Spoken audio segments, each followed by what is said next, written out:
Maître Jean-Claude Mwamba, bonjour. Bonjour, monsieur le journaliste. Vous êtes avocat conseil au sein du CEVAR, collectif des victimes de l'agression rwandaise. Après l'évaluation de l'état de siège par la première ministre, quelles sont les attentes du CEVAR?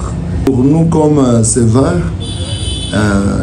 notre souhait qui est primordial, c'est de voir les gens qui sont entrés de croupir dans les camps de déplacés aux alentours des villes de Goma, les autres qui sont dans les familles d'accueil à Goma et à Butembo, les autres qui sont même dans les camps de réfugiés en dehors du pays. Donc, nous pensons que pour nous, l'urgence serait de trouver une paix qui va nous aider à ce que ces gens-là rentrent dans leur village d'origine et mener ou vaquer librement à leurs activités quotidiennes. Mais quant à ce qui concerne le passage de son Excellence Madame la Première ministre, pour nous, nous étions en train de penser que il est impérieux qu'il faudra maintenir l'état de siège, chose que nous pouvons aussi encourager, mais que cette fois-là, les gouverneurs militaires ne puissent pas être comme un gouverneur civil qui va s'occuper seulement du développement, de l'administration, de la politique et de la province, alors qu'en tant que gouverneur militaire, nous on pensait que la lourde de ces tâches serait celle de mener les opérations contre les envahisseurs. Mais malheureusement, ce n'est pas le cas. C'est pourquoi nous sommes en train de souhaiter que Kinshasa, une fois, on dirait que l'état de siège reste qu'en même temps, dans les attributions du gouverneur, que les opérations puissent toujours être dans ses bras.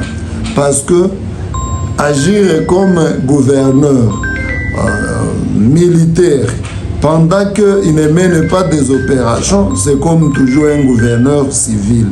Et Kinshasa doit nous aider à ne pas semer aussi une cacophonie en nommant beaucoup de généraux sur différentes lignes de front, en nommant des coordonnateurs des opérations.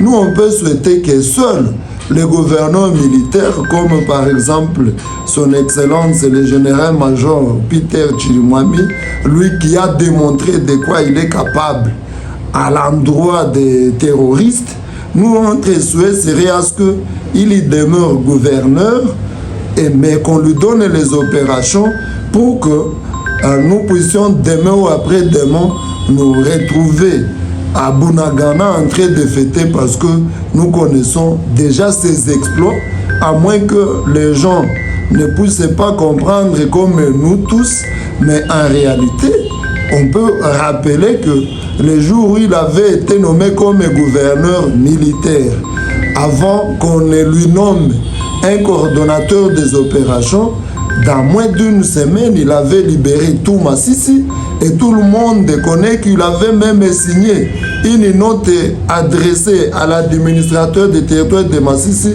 où il lui demandait que tous les agents de l'État qui étaient en fuite, qu'ils doivent rentrer dans leur poste à Massissi car Massissi était déjà récupéré. Dans les Rutshuru, nul n'ignore que les Wazalendo étaient presque à Nyongera, à Kaunga dans Kiwanja, à Tongo déjà ont menacé de franchir les parcs, mais ce sont les contingents kenyans, sud-soudanais et ougandais qui étaient venus dans le cadre de la force de l'EAC qui l'ont contré, qui l'ont barré la route. Donc vous comprenez qu'avec Chirimwami, si on lui donnait les opérations, et en même temps, comme gouverneur, je vous dis, ça ne pourra pas faire beaucoup de temps avant que l'ennemi ne soit piétiné. Requalifier, c'est une chose. Parce que dans la requalification, toujours, au gouvernorat, soit le gouverneur ou le vice-gouverneur sera un militaire. Mais que celui qui sera militaire, que les opérations restent entre ses attributions. Sinon, il sera aussi comme un civil. Donc, on peut requalifier l'état de siège, et c'est une chose, mais celui qui va rester comme gouverneur ou vice-gouverneur, étant en tenue militaire, il doit avoir les opérations dans ses attributions. Et c'est ce qui doit être la tâche la plus primordiale chez lui. Parce que c'est pour nous quelque chose que nous venions de dire tantôt. Si on laissait le gouverneur Chirimwami à la place, même si on pourrait requalifier, même si on pourrait lever l'état de siège, mais si les opérations resteraient entre les mains du général Chirimwami et que la communication entre la hiérarchie militaire et la présidence de la République soit étroite et franche, et qu'il y trouve tout ce qu'il a besoin dans les opérations à temps réel, je vous dis, cette guerre ne doit pas prendre beaucoup de temps. Maître Jean-Claude, selon vous, qu'est-ce qu'a été le blocage?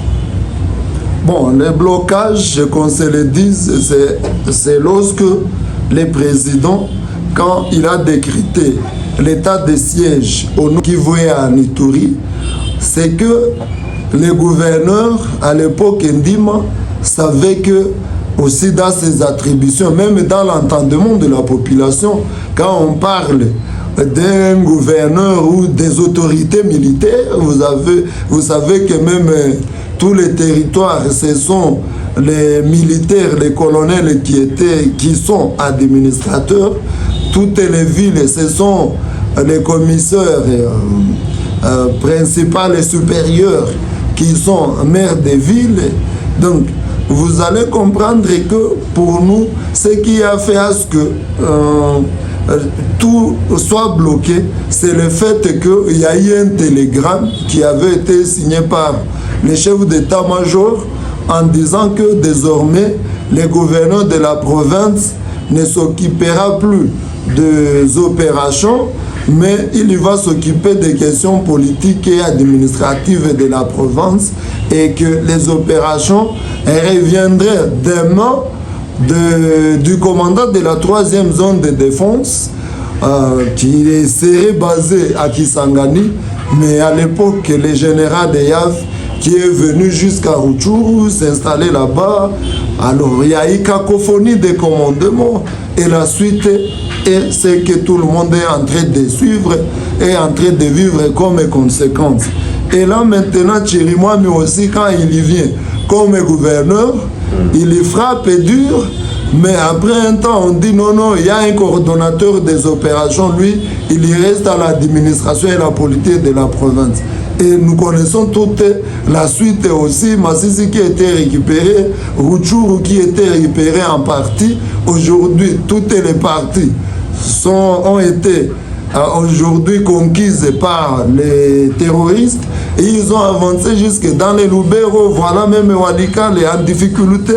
Donc c'est la cacophonie des commandements qui fait à ce que tout ceci n'aille pas, parce qu'on a toujours dit qu'il n'y a jamais eu de mauvais troupes, mais c'est toujours les mauvais commandants.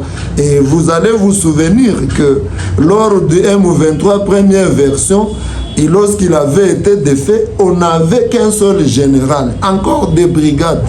Monsieur Lycée Baouma Ambamba, à son côté, colonel Mamadou Ndala Mustafa, et ils ont défait le M23 et il n'y avait pas trop de généraux. Donc ça veut dire, même un seul général, il peut conduire ses opérations s'il est réellement patriote, tel que nous l'avons déjà examiné dans la personne du général Chirimwami. Nous connaissons que cette guerre ne peut pas prendre beaucoup de temps si la politique s'arrêtait dedans. Maître Jean-Claude Mwamba Matabaro, je rappelle que vous êtes avocat conseil au sein du collectif des victimes de l'agression rwandaise en RDC. Nous vous remercions d'avoir répondu à nos questions. C'est nous qui vous remercions, messieurs les journalistes.